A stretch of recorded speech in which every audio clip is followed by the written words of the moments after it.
আপনাদের পায়ের নিচের মাটি সরে গেছে। এখন নির্বাচনকে পিছনে নেওয়ার জন্য আপনারাই ষড়যন্ত্র করতেছে। এই সিগন্যাল কিন্তু আমাদের কাছে এসে গেছে। কিন্তু ভালো করে জেনে রাখেন, জনগণ তো আপনাদের পক্ষে মতামত রায় দেওয়ার মতো পরিবেশ নেই।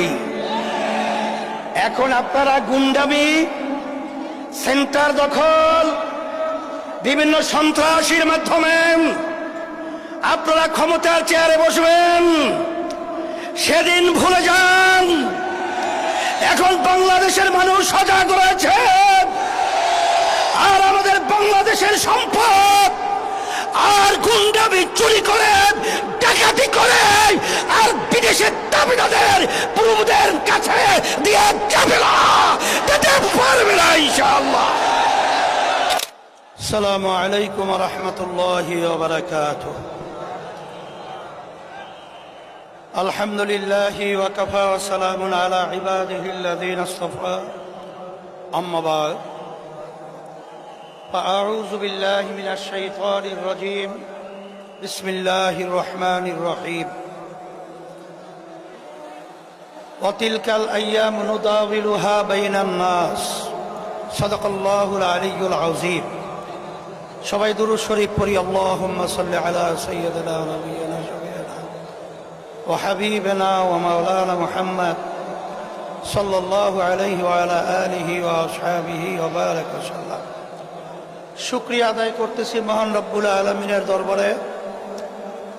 রব্বুল আলামিন ঐতিহ্যবাহী খুলনা বিভাগীয় আরদিল সমাবেশের প্রধান অতিথি, অন্যান্য আরদলীয় সম্মানিত কেন্দ্রীয় আমির, নায়েবে আমির, বিভিন্ন পর্যায়ের দায়িত্বশীল, সামনে বিশেষ করে যারা উপস্থিত হয়েছেন, ইসলাম প্রেমিক, দেশ প্রেমিক আমার ভাইরা, কথা বেশি লম্বা নয়, সংক্ষেপ বলছি।